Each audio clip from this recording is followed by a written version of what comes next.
सरकार के खनन माफिया के, रियल एस्टेट माफिया के, बड़े बड़े धन्नाढ़ उद्योगपतियों के लालच से उस पर्वत को यूं उनकी भेंट चढ़ने नहीं देंगे। उस परिभाषा को आज हमारे पर्यावरण मंत्रालय की गाइडेंस के हिसाब से और सुप्रीम कोर्ट के वर्डिक्ट के हिसाब से कर दिया गया है, जिससे कि हमारा आज ये पर्यावरण के प्रति और अरावली के प्रति एक बहुत बड़ा कदम है।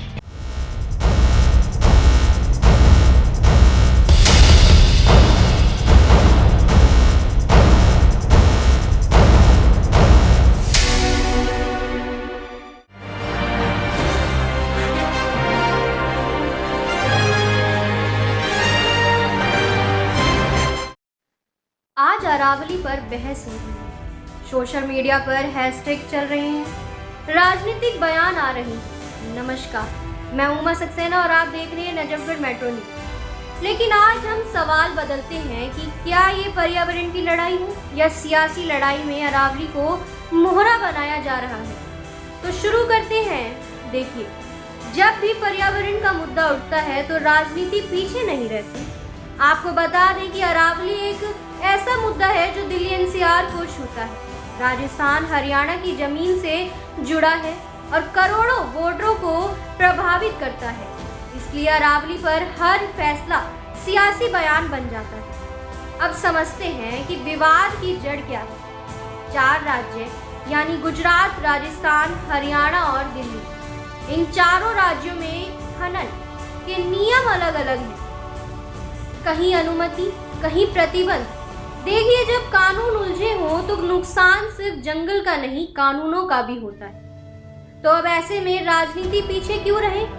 तो आइए आपको दिखाते हैं व सुनाते हैं कि कांग्रेस सांसद दीपेंद्र हुड्डा और बीजेपी पार्षद शशि यादव ने क्या कुछ कहा। देखिए इस वीडियो में।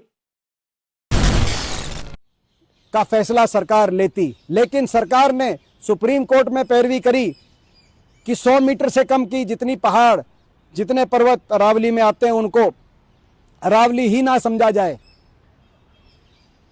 इससे दुर्भाग्यपूर्ण बात नहीं हो सकती। इस फैसले की चपेट में मैं मानता हूं हरियाणा में तो लगभग सारी अरावली आ जाएगी।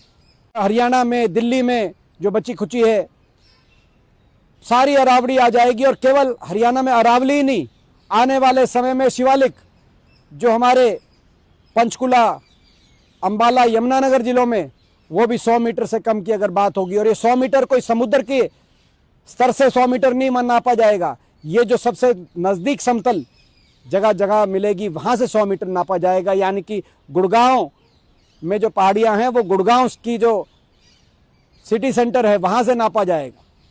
तो ये तो मैं समझता हूँ एक ऐसा फैसला जिसने आज देश को आक्रोशित किया है, एक ऐसा फैसला जो स्वीकार्य नहीं है। आज मैं भी संकल्प लेता हूं पूरे देशवासियों के साथ कि इस फैसले के खिलाफ लड़ाई लड़ेंगे। इस फैसले को लागू देश में ना किया जाए, इसके लिए जो संघर्ष करना पड़ेगा वो करेंगे। जिस पर्वत श्रृंखला ने सदियों से हमारे पूर्वजों को सहारा दिया हो, उसको यूं सरकार के, खनन माफिया के, रियल एस्टेट माफिया के, बड़े बड़े धन्नाढ़ उद्योगपतियों के लालच से उस पर्वत को यूं उनकी भेंट चढ़ने नहीं देंगे।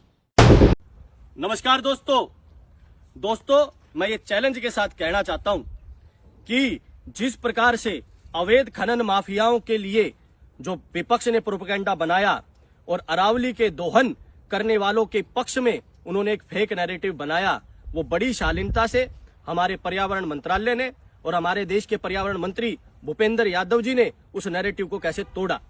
और दोस्तों, मैं ये भी कहना चाहूंगा कि कल जो हमारे चीफ जस्टिस ऑफ इंडिया जो रहे गवई जी ने कहा कि मीडिया चैनल्स और विपक्ष इंफॉर्मेशंस को गलत तरीके से आगे पेश कर रहा है। उन्होंने सुप्रीम कोर्ट के वर्डिक्ट को ढंग से नहीं पढ़ा। यदि वो पढ़ लेते तो वो जान जाते कि 0.19% ही क्षेत्र माइनिंग के लिए अवेलेबल रहेगा। और जो परिभाषा अरावली की इन 4 राज्यों में एक करके नहीं दी जा रही थी, जो अवैध खनन माफियाओं के खिलाफ एक परिभाषा नहीं बनाई जा रही थी, और जो इस अरावली श्रृंखला को संरक्षित करने के लिए एक परिभाषा नहीं दी जा रही थी, उस परिभाषा को आज हमारे पर्यावरण मंत्रालय की गाइडेंस के हिसाब से और सुप्रीम कोर्ट के वर्डिक्ट के हिसाब से गढ़ दिया गया है, जिससे कि हमारा आज ये पर्यावरण के प्रति और अरावली के प्रति एक बहुत बड़ा कदम है। धन्यवाद। तो आपने देखा कि राजनीति ने अपना रंग दिखा ही दिया, लेकिन अब साफ और स्पष्ट तरीके से बारी आती है जनता की। तो आज अरावली का भविष्य किसी पार्टी के हाथ में नहीं, आपके हाथ में। अगर जनता जागेगी तो कानून मजबूत होगा, और अगर जनता सोई रही तो पहाड़ चुपचाप कटते रहेंगे। इसी के साथ इस खास रिपोर्ट में बस इतना ही। इस वीडियो पर आपकी क्या राय है, कमेंट बॉक्स में हमें जरूर बताएं। ऐसे ही ताज़ा अपडेट पाने के लिए हमारे चैनल नजफगढ़ मेट्रो न्यूज़ को सब्सक्राइब करें। नजफगढ़ मेट्रो न्यूज़ से उमा सक्सेना की वीडियो रिपोर्ट। को जानने के लिए हमारे चैनल नजफगढ़ मेट्रो न्यूज़ को सब्सक्राइब कर लें।